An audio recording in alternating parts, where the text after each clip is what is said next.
let's lift up our Bible with me and let's declare this after me. This is my Bible.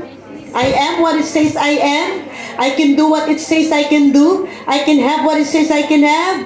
Today I will be taught the Word of God and I will boldly confess. My heart is receptive. My mind is alert. And when I leave this place, I will make sure my life will be changed. My mind will be renewed by the powerful and incorruptible true living Word of God. And I declare this over my life. In the mighty name of Jesus I pray. Amen and amen. Praise God. Nag-prepare ako ng dalawang message. And then, as I am praying throughout this week, so binalik tayo dito sa theme natin nung last Sunday. Because, na-realize ko na pag wala itong tatlong susi na ito, di tayo makakapunta sa level ng theme last Sunday. If you are here, ito yung theme po nating last Sunday, Growing People Change. Ang taong nagbabago, lumalago. Ang lumalagong tao ay nagbabago. So kung nagbabago tayo, may paglago. Pag lumalago tayo, dahil may na-change sa ating buhay. Okay? The change could be positive, the change could be negative. And as I was, sabi ko, God, lead me this week. And the Lord lead me to Colossians chapter 1, if you are here with me. At iyan ang ating supporting Bible verse sa ating pag-uusapan. Tamang-tama lang, okay? And di ko mahanapan yung aking NLT Bible, so ngayon, ang aking Bible ngayon ay Living Bible. But since I have a Bible with me in my apps, ayan. Napaka-powerful po to.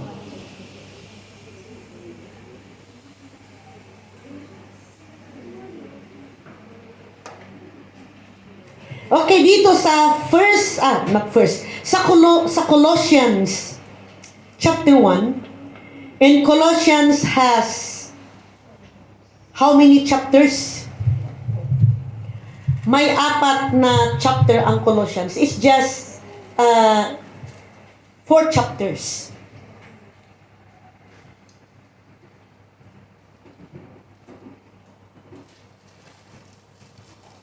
Okay. So behind ng Colossians, no, it was written by Apostle Paul.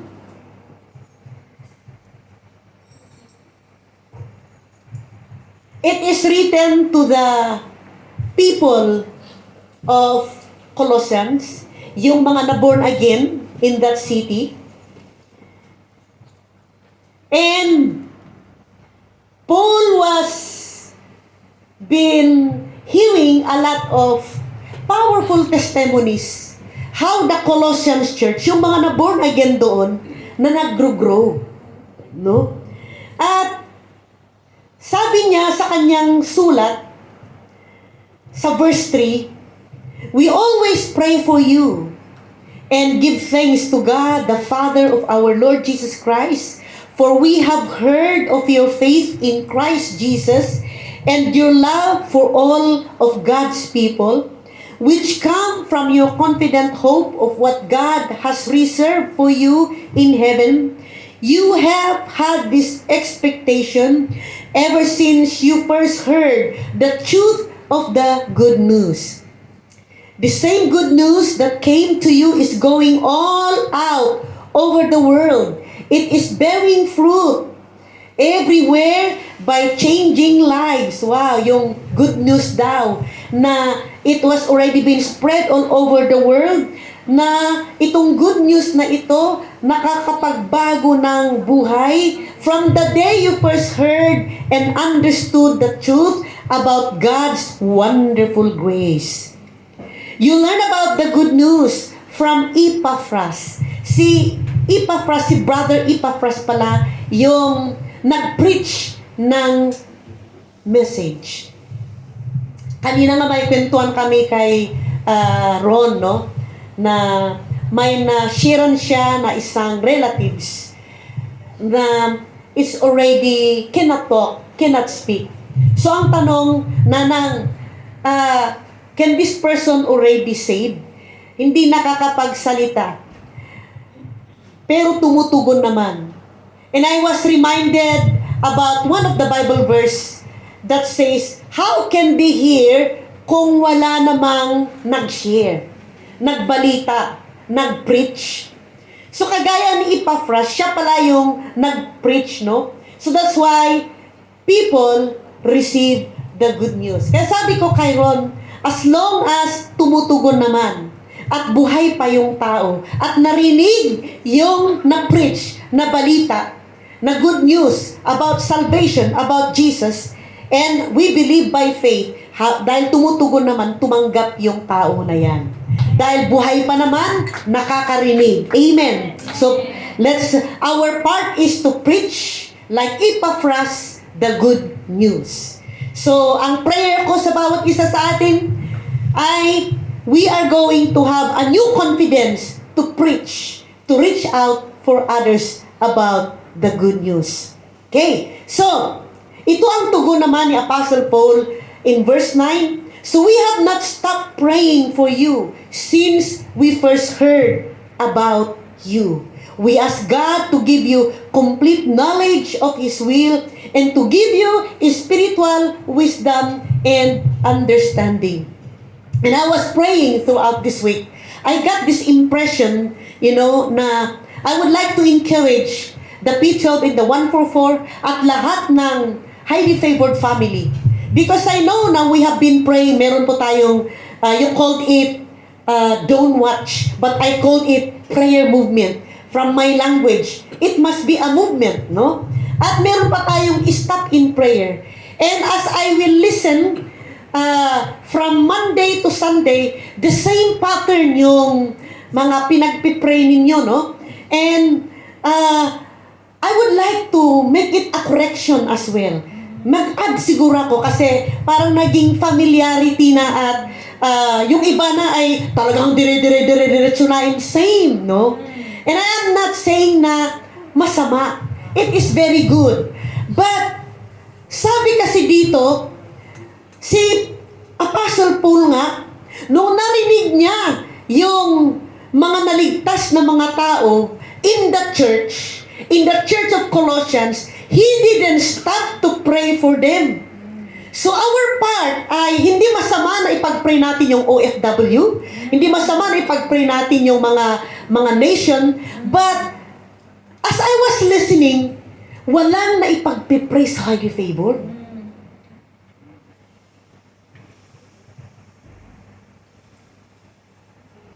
Na ipag-pray na ninyo lahat yung mga may sakit na mga relatives, but wala pa akong narinig na in return na may testimony na healing. So, I think God wants us as well, like Apostle Paul. Sabi niya dito, no? The day I've heard, I didn't stop praying for you. Ano yung ipinagpipray niya sa Church of Colossae? At ito yung ipagpipray natin. I didn't stop praying for you, and I pray. I didn't stop, verse 9. I have not stopped praying for you since we first heard about you, and we ask God to give you complete knowledge of His will and give you spiritual wisdom and understanding.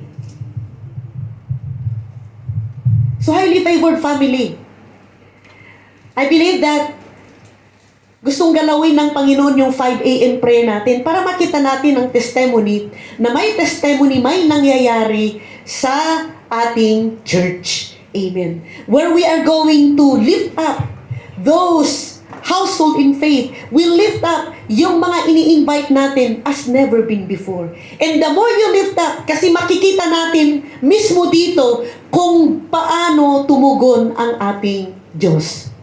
Amen? Are you excited? Parang hindi kayo convinced? Amen. In verse 10, ito naman ang what happened. Then the way you live will always honor and please the Lord, and your lives will produce every kind of good fruit. All the while, you will grow as you learn to know God better and better. Verse 11, we also pray that you will be strengthened. Ito pa ang prayer niya sa Colossians Church. With all His glorious power, so you will have all the endurance and patience you need.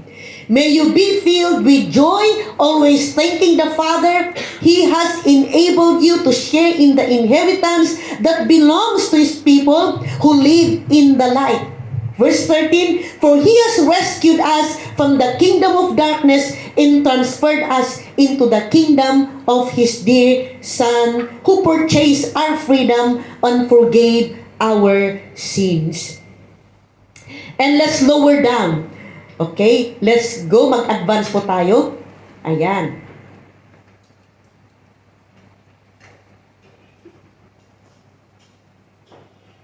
Sa verse 15, ito ang tugon ng if somebody is ask you, sino ba si Jesus? Dito na ipaliwanag. Actually, it says here, Christ is the visible image of the invisible God. If you see Jesus, you see God. Because 15, Christ is the visible image of the invisible God. He existed before anything was created. Hindi siya creator being. According sa Jehovah's Witnesses, He is just a created being. Hindi po siya created being. He existed before anything was created and is supreme over all creation. For through Him, God created everything. Through Jesus, He created everything what we see here on earth. Imagine that. In the heavenly realms and on earth. He made the things we can see and the things we cannot see, such as thrones, kingdoms, rulers, and authorities in the unseen world. Everything was created through Him and for Him. Sino itong Him? Si Jesus. And for Him, through Jesus, He existed before anything else. And He holds all creation together. Christ is also the head of the church, which is the body. He is the beginning, supreme all over, who rise from the dead. So He is first in everything. For God, in all His fullness, was pleased to live in Christ. Lahat ng fullness ng Panginoon, ng ating Diyos Ama, ay na kay Kristo. He made peace with everything in heaven and on earth. Through Jesus Christ. Praise God. Amen? Nanumbalik lahat by means of Christ's blood on the cross. Kaya napakatindi pala yung dugo ni Jesus. Without the shedding of the blood, there is no peace. Everything in heaven and on earth. 21. This includes you who were once far away from God. You were His enemies, separated from Him by your evil thoughts and actions. Yet now, He has reconciled you to Himself through the death of Christ in His physical body. As a result, He has brought you into His own presence, and you are holy and blameless as you stand before Him without a single fault. Mga kapatid, look at that. Ito ngayon ang gagawin natin. But, in verse 23, but you must continue to believe this truth. Ano yung pagpatuloy ninyo na you have to continue to believe this truth? Yung nabasa natin kanina. Amen? Ito yung instruction. But you must continue to believe this truth and stand firmly in it. Don't drift away from the assurance you received when you heard the good news. The good news has been preached all over the world, and I, Paul, have been appointed as God's servant to proclaim.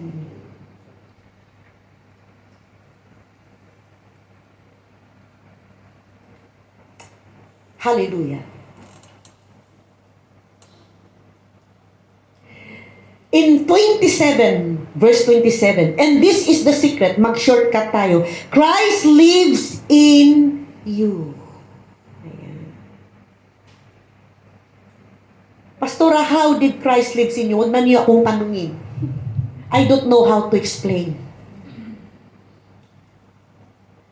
But sabi ng salita ng Panginoon, hindi ko ito sinabi, Christ lives in you. How? I just don't know. But this is the Word of God. This gives you assurance of sharing His glory. That's why, so we tell others about Christ, warning everyone and teaching everyone with all wisdom God has given us. We want to present them to God, perfect in the relationship to Christ. Kaya po, meron po tayong training sa Highly Favored para ma-build yung buhay natin so that we can present everyone. Amen.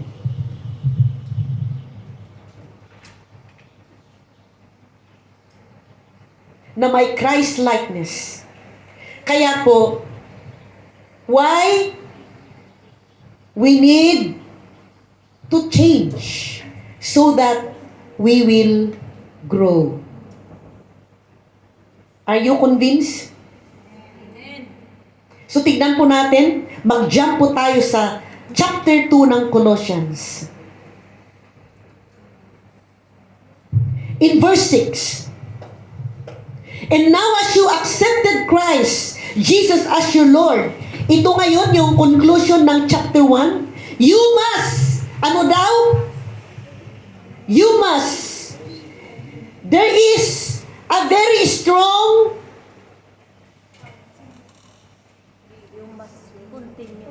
command. The word, you must. M-U-S-T. You must continue, ano daw? To follow Him.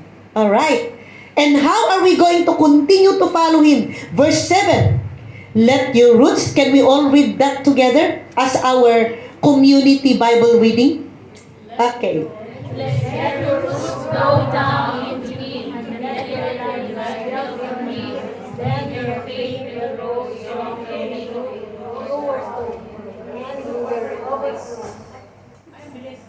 Yan.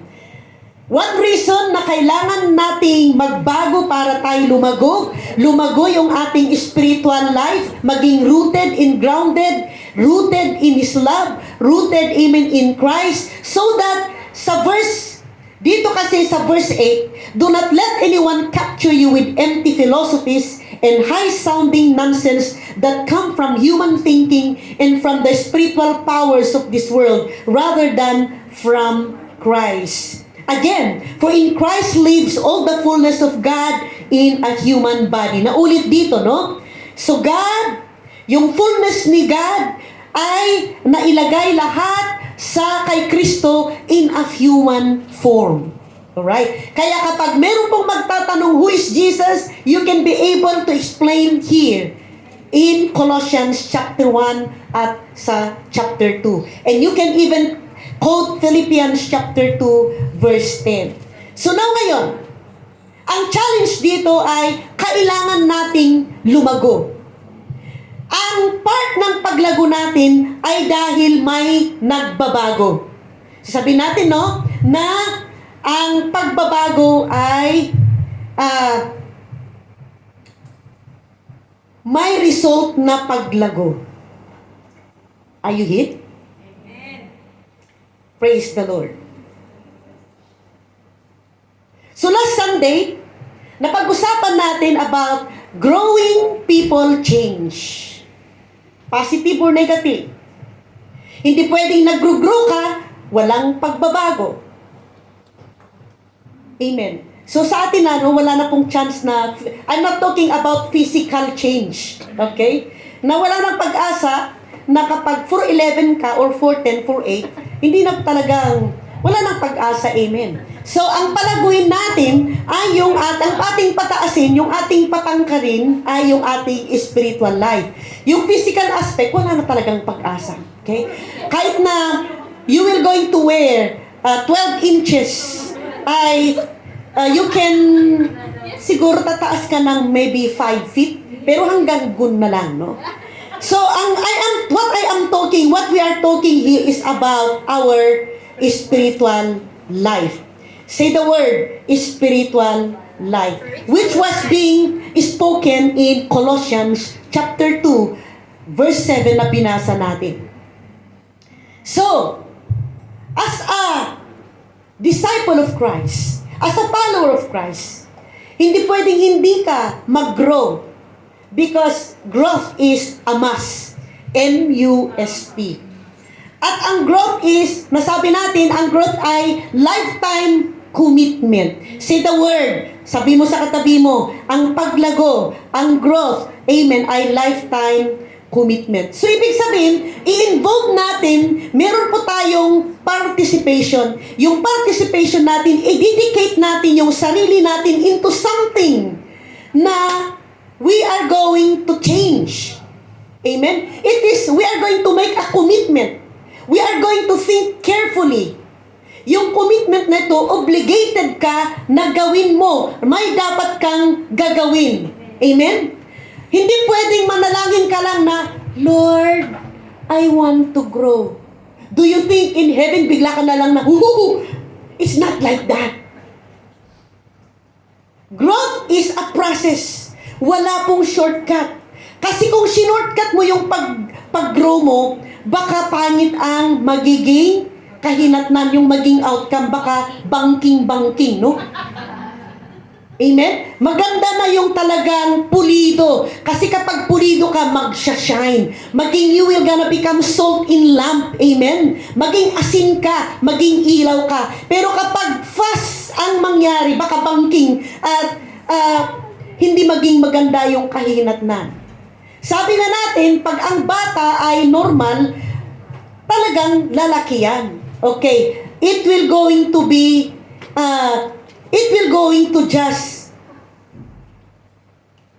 literally, hindi instantly, no? It will going to naturally na mag-grow yan. At sabi nga natin, kapag ang bata ay abnormal at hindi na lumalaki, kasi nga abnormal, no? And then sinabi natin na ang growth, ang maturity, we are talking also about growing people is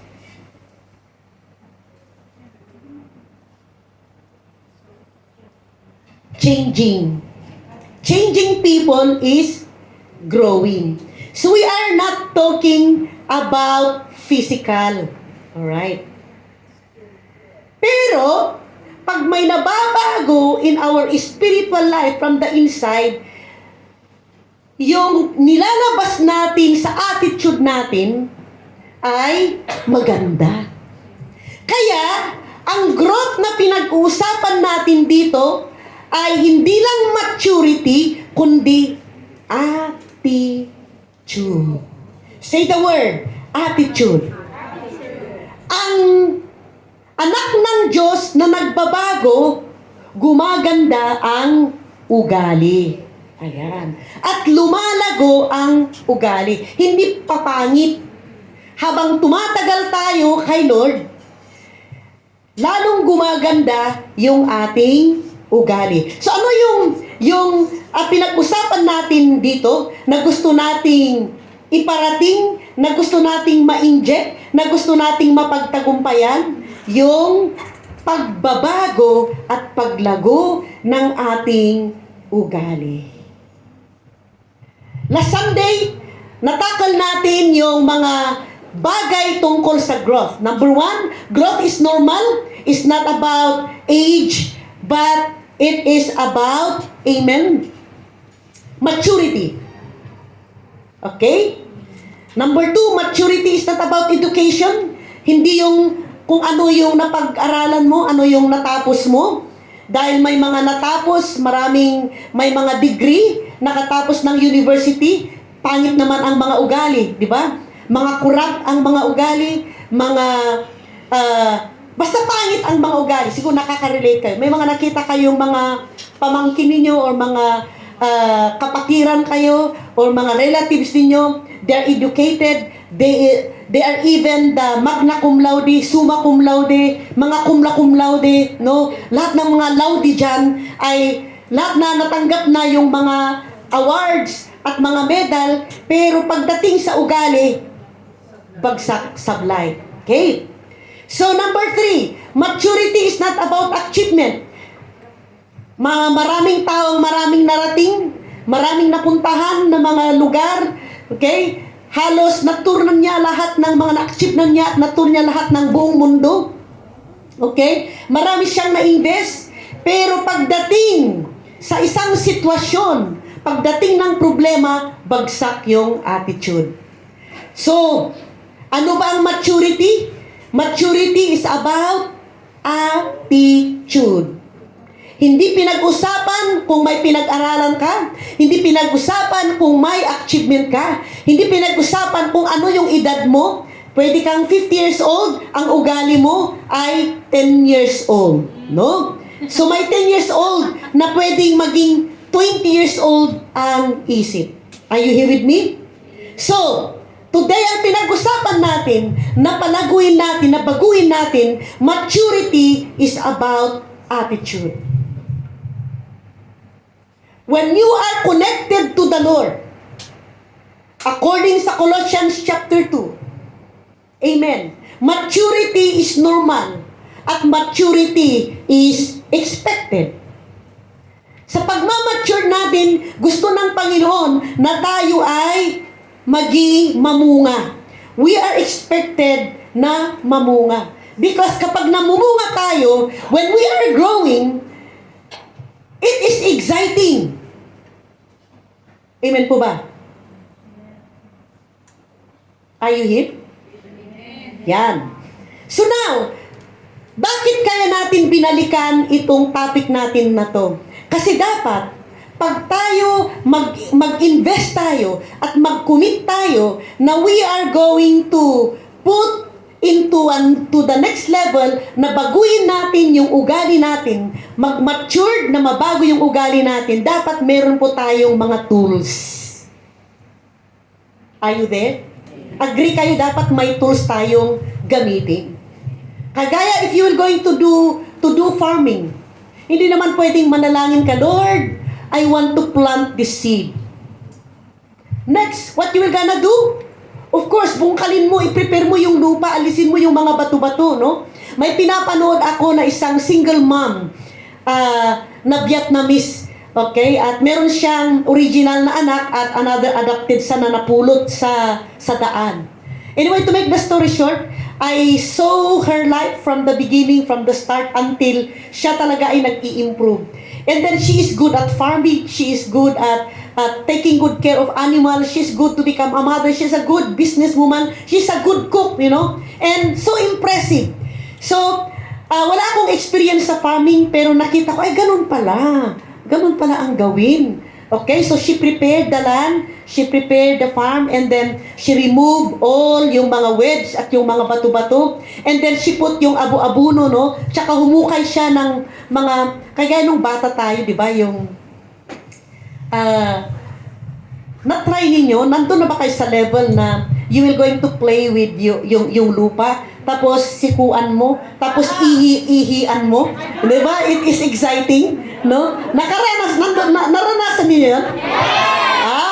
So, ayun. So, yun yung po yung ginawa niya. Okay, so she prepared it and then she put the seed. Okay. Ang buhay natin ay parang seed. Itinanim na itanim, amen, sa presensya ng Panginoon. Pag yung buhay natin na parang seed na naitanim sa presensya ng Panginoon, it will normally grow. Pero kailangan natin ng tools. Kasi itong mother na ito, may tools siya. Yung gabyon, di ba no, paano yun? Gabyon ba? Alright? Asarol? How do you call it? Asarol, pala, whatever. Alright? Abuno. Pangkaykay. Ito naman sa atin, kailangan natin itong tatlong ito. There are many tools many keys. And I call it keys for us to be matured para gaganda yung ating ugali. Sino dito yung gusto mong gaganda ang iyong ugali? Alright? Amen? Kasi dyan tayo nagiging mag-ilaw. Dyan tayo maging lamp. Amen? Dyan tayo maging asin. Imagine, ang galing-galing kong mag-preach dito or ang dami kong alam na word. Tapos, how about me if I will going to leave the pulpit? Tapos ang pangit yung ugali ko. No. Do you think marami akong mapapabilib? Oh my. At the back of me, maraming matisod. Marami pang hindi magpapatuloy na mag-church. Maraming ma-discourage. Ay naku, yung pastora doon, yung mga leader doon. Oh mamay. Diyos mio. Diba? So sa uga, kaya po ang pagandahin natin na dapat po nating i-level up, na palaguhin, ay ang ating ugali. Kasi yung ugali natin ay nakikita. Yung character ay hindi. Pero yung character natin na pangit o maganda, lumalabas sa ugali. So ito yung ating pag-usapan na growing people change. Changing people is growing. And there are 3 keys for this change. At nakita ko na kapag ito ay maging inconsistent, ito ay sisimplang sa'yo, it will going to become an open door of the enemy for you na maging lukewarm. Alisin yung iyong first love. Wala kang motivation na magbago. How do you hear the voice of the Holy Spirit? How do you strengthen your spiritual gifts? How do you start to grow in ministry? How are you going to change your attitude? How you can reach for others? How you can become motivated and excited and to be on fire and to be in love to serve the Lord and to come to church? What does one to do in order to have a more effective prayer life? To become more effective in soul winning? To become more effective in building relationship? To become bolder witness and to overcome sin and to overcome weaknesses. Ano yung key? In order to become more effective, in order that we will going to grow and change our attitude, all of these questions and questions like this, amen, will going to come down sa iisa lang. Spiritual growth is what we need. Amen. When we are growing spiritually, it will flows sa ating attitude. Normally, magbabago yung ating ugali. Amen. Because when you grow spiritually, everything about you change. Everything about you will going to improve. Even your attitude. How you are going to respond to your employer? Even ang pangit yung ugali, hindi ka matitinag, hindi ka madi-discourage, hindi ka maglalabas ng mga negative thoughts at the back of your mind, hindi ka rin magka-curse, but you will just going to be spiritually, sabi nga na, spirit-filled. When we say spirit-filled, meron kang Galatians 5:22, the fruit of the Holy Spirit is love, joy, peace, kindness, goodness, gentleness, faithfulness, meekness, and self-control. Kaya ba natin? All things is possible to him who believes. Kaya natin? Philippians 4:19, I can do all things through Christ who gives me the strength. Kaya kapag, amen, we are rooted in grounded. Kaya. Kahit natuguan na yung ating pananampalataya kapag nakarinig ka sa employer mo, parang hindi ka naglinis. God bless you.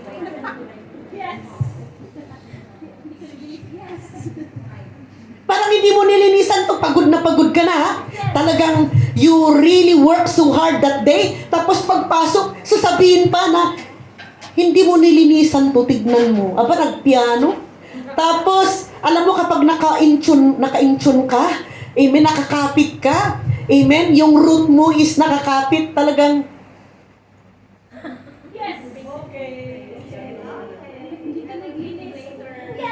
amen. Alam niyo yun?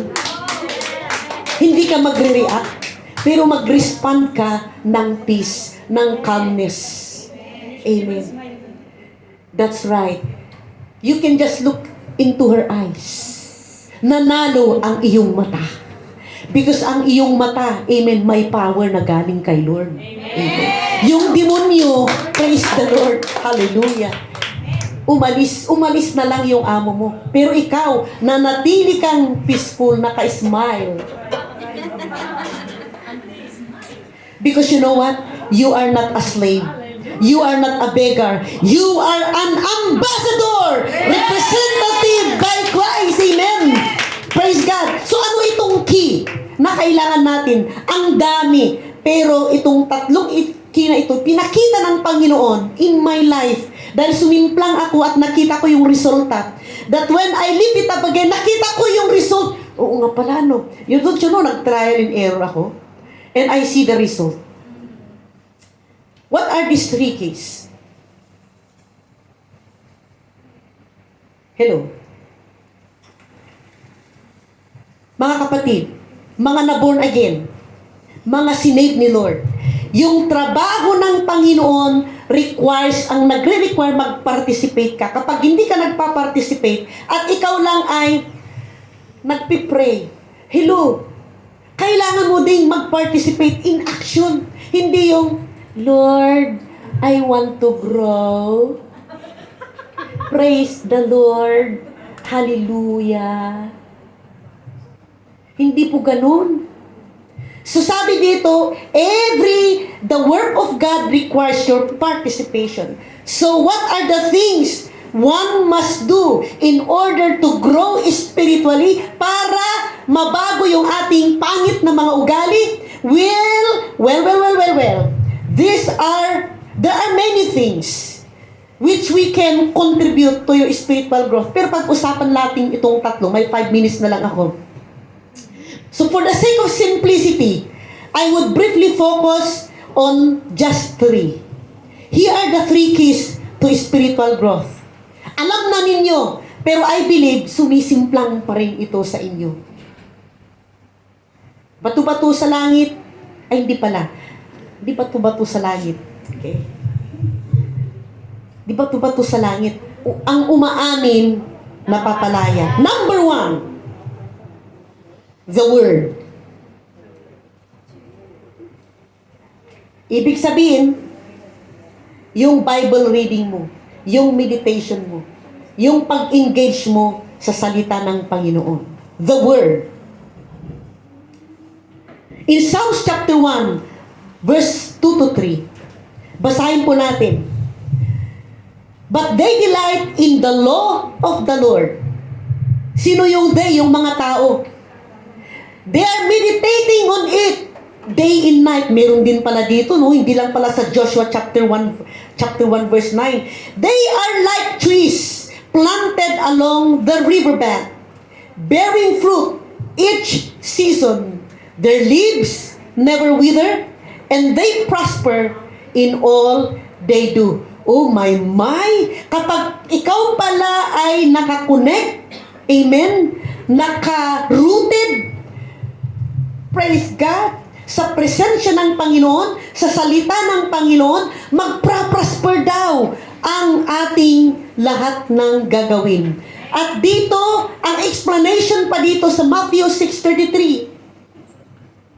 Pag prioritize natin ang Panginoon, amen, o isisik natin yung kanyang kaharian at yung kanyang kabanalan, lahat ay mai-a-add sa atin.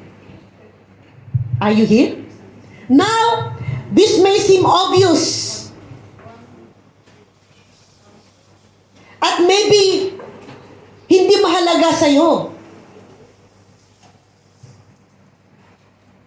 Pero kapatid,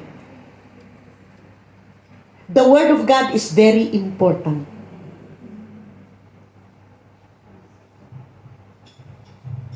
Kaya i-desire po nating mag-spiritual growth. Dahil alam ba ninyo ang sabi ng Matthew chapter 5:6, Blessed are those who hunger and thirst for righteousness, dahil mapupuno ka. Wow, for they shall be filled. So, ibig sabihin, no? Pag gusto nating mag-grow spiritually para mabago yung ating ugali at mag-mature, spiritual growth begins with a genuine desire to know God through His Word. Amen. When you know the Word of God, you have a solid foundation on which you can build your spiritual life. So, nag-gets na ninyo na hindi pwedeng sabihin natin na, Lord, I will grow. Wala ka namang spiritual foundation na kung saan ka na itanim. It will not happen. Ang mangyari, maging wishy-washy ka na lang. Makakahigop ka pa ng mga principles sa mundong ito. Isinabi pa naman ng Romans chapter 12 verse 2, do not copy the attitude, the fashion, the mindset, the behavior of this world, but be transformed by how? Through the power of the living Word in your heart. That is your mind. Hello? Now that I am telling you that you need the Word, I am telling this to myself as well because I need it so badly. I don't just mean that you need the verse of the day or a video from the YouTube that you will going to watch online. Not even this preaching can sustain you. Hindi substitute ang preaching, hindi substitute yung Bible verse na minimorize ninyo, hindi substitute yung video na nakita ninyo, amen, na napanood ninyo sa online for receiving the Word of God. I am talking about getting into the Word. Amen. Getting into the Word of God in depth. Lalalim ka sa salita ng Panginoon na hindi ka confused. I'm talking about reading a chapter of the Word of God na intindihin mo. Don't jump it until you will going to understand it. Kung kailangan mo na basahin yung chapter ng Colossians 1, because I am reading that already, no? Kung kailangan mo basahin ng isang buwan, ng isang week, ng isang taon, stay there. That is what I'm talking about. That is what Psalms chapter 1 verse 2 to 3 definition. That is Colossians chapter 2:7 says, amen. Na it's not just about yung na-memorize natin, yung isang Bible verse na na-meditate natin. But read chapters para maintindihan mo. Hanggang maintindihan mo. Pero sa una siguro wala kang maintindihan. Basahin mo ulit hanggang makuha mo yung big picture. Amen po ba? Because knowing the Word of God brings depth to your spiritual life. That will going to change your attitude. It will protect you from deception. It gives power over temptation. It clarifies the voice of the Holy Spirit. It strengthens your ability to stand strong in the midst of trials and testing. The Word of God has the power to bring the good attitude in our life. Yung pangalawa na kailangan natin na pwede pang sumisimplang is prayer. Say the word, prayer.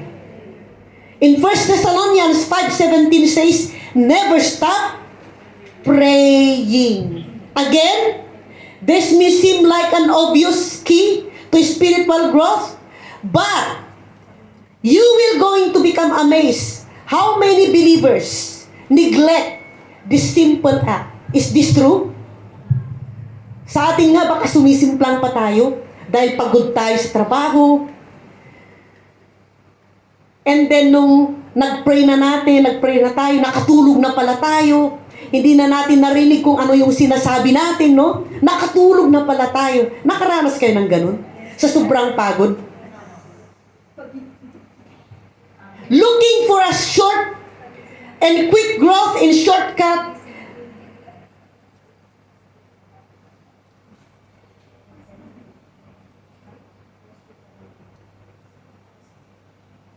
Ay hindi ka masusustain. Dahil alam mo, kapatid, prayer transform your entire being. It bends you forward. Amen po ba?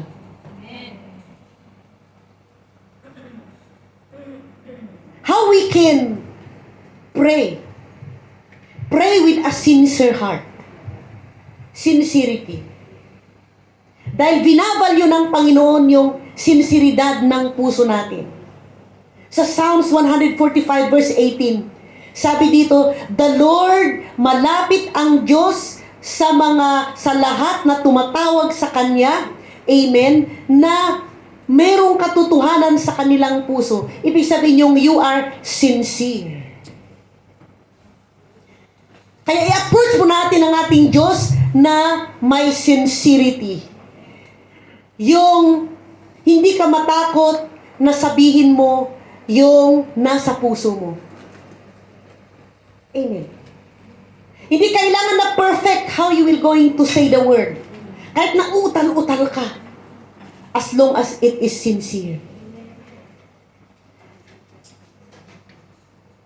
And when you pray with faith and expectation. Pag mag-pray ka, hindi lang sincere, pero mag-pray ka na may pananampalataya at mag-expect ka na you believe na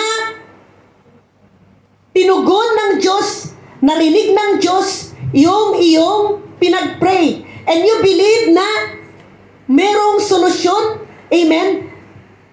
He already answered your prayer. Sa Mark 11:24, "Therefore I tell you, whatever you ask for in prayer, believe that you have received it and it will be yours." Amen po ba?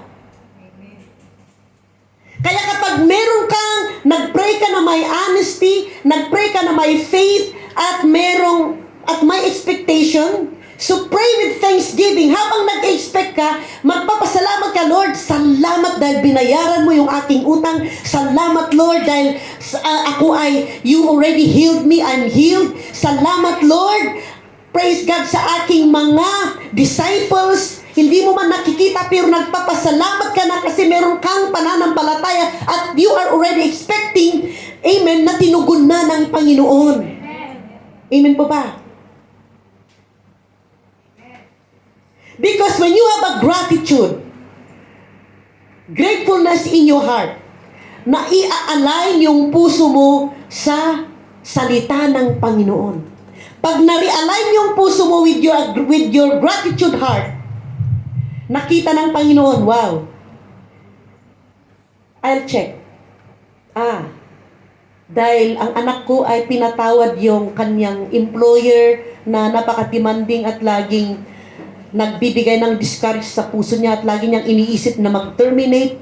At dahil hindi na siya grumpy and na-develop na niya yung kanyang grateful heart, may pananampalataya siya at nag-i-expect siya at may sincerity. Oh, praise God. Sige, baguhin ko yung ugali ng amo niya kasi nagbabago siya. Ayun. Yung pagbabago pala ng amo mo ay ikaw una ang nagbago. Nag-pray ka lang, di ba? Kung may sincerity ka, you pray with faith and expectation, you pray with thanksgiving, you pray consistently until it will manifest. Amen? Hindi dahil nag-pray ka once, wala naman, hindi naman. Mag-pray ka. Narinig na ng Panginoon, pero kulitin mo. Amen?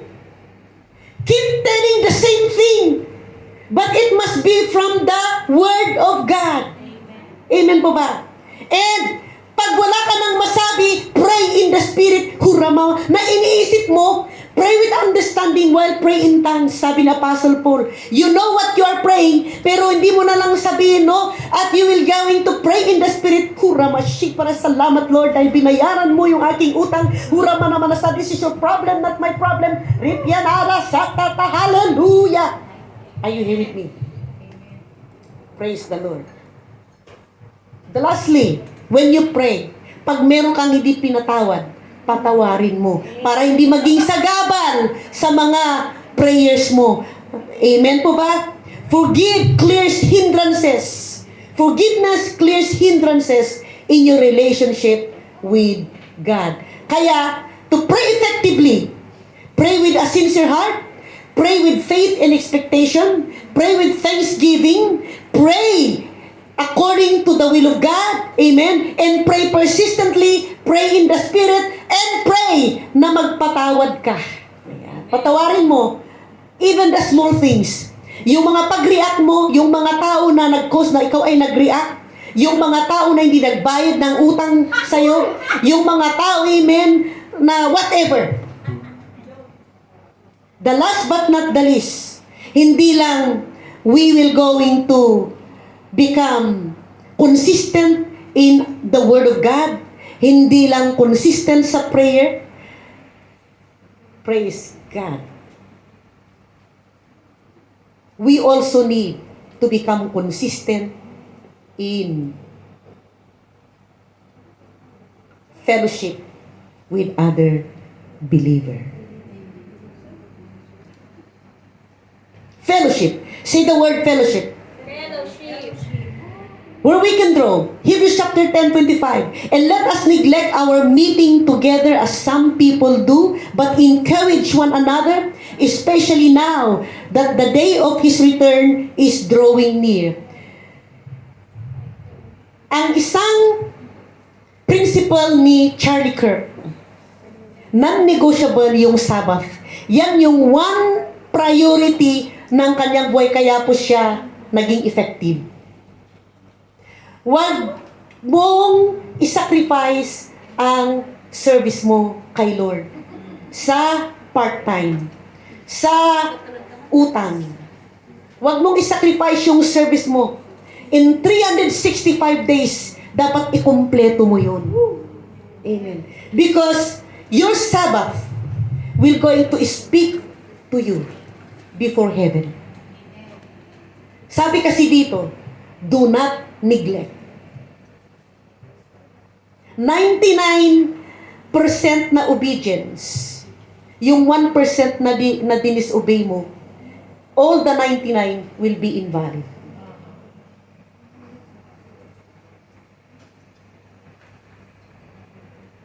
The importance of attending church is vital for our spiritual growth at pagbabago ng ating ugali. Sino dito ang umamin na maraming nabago sa ugali mo sa pag-attend mo ng church? Amen. Nasaktan ka, na-offend ka, pero tumayo ka. Amen. Like a rose in the middle of the desert. No tubig, no shield. Natutunaw ka na sa init. Ang sakit na, no, na dumadako. The sun is striking, pero nakatayo ka. Praise God. And you look at you. You become beautiful. Amen. Praise God. Doon palapakan natin ang ating Panginoon. Gathering in the church, in our cell group, is very important. It brings encouragement. It builds one another. It supports one another. We are not perfect. Amen. Ang perfect lang is the righteousness of Christ in the inside of us. Kaya nga, in our imperfection, naggagasgasan tayo. Yan ang maganda, no? Kasi, it means there is life. Praise the Lord. Amen. In our imperfection, nagkakainan tayo, pero huwag tayong mag-ubusan. Alright? Okay, so, iron sharpens iron. Kung iron ka, ang mag-sharp sa'yo, yung iron. Okay, are you here with me? Kaya po, do not neglect the fellowship. Kung nasaktan ka, hindi yun yung reason na aalis ka. Okay? Yun yung reason na kumapit ka pa. Yun yung reason na makipag-fellowship ka pa. Amen. Yun yung reason na mag-stand out ka. Ikaw yung mag-stand out, hindi ikaw yung meh. Ikaw yung, I am an ambassador. I am not a slave. I am not even a beggar. I am a ambassador. Kaya kapag ikaw ay, nakita ninyo yung mga CEO, yung mga king, nothing will going to stop them.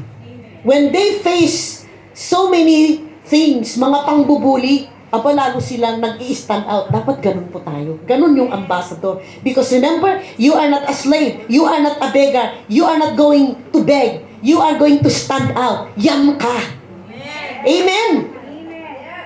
Because church gathering is God's design for His people.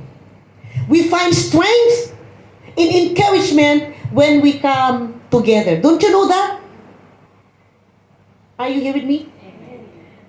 The church is a place to experience God's presence, kagaya kanina, and we worship together. When we come together, wow, it brings joy, it brings healing, and it brings encouragement. The church is an opportunity that you can show how you love God by serving the church and to serve others. For unbelievers, a safe place to explore faith. Amen? So, therefore, itong tatlong key na ito, the word, the prayer, and the fellowship, kailangan na i-establish po natin, kailangan na maitawid natin, na maging consistent every day. One of the author, si Tyndale, nakalimutan ko na yung complete name. One of his, itong recently lang last year, one of the video that he shared, he said, nasabi ko na dito kasi in-interview ni Benny Hinn. Sabi niya, Sir, in your lifetime, ano ngayon ang masasabi mo in this generation? Sabi niya, if back then, this will going to become mad advice to the body of Christ. You don't need to go to the seminary degree. You just read, know your Bible, and pray. Let's all arise in this place. May natutunan po ba tayo? Are you ready to grow? Pero to grow, kailangan na may mabago sa atin. Ano yung dapat na mabago, na mag-mature? Yung ugali po natin. Dahil yun yung mga nakikita. Amen. Praise God. Hallelujah. Thank you, Jesus. Praise you, Jesus, Lord. Come, Holy Spirit, we need you.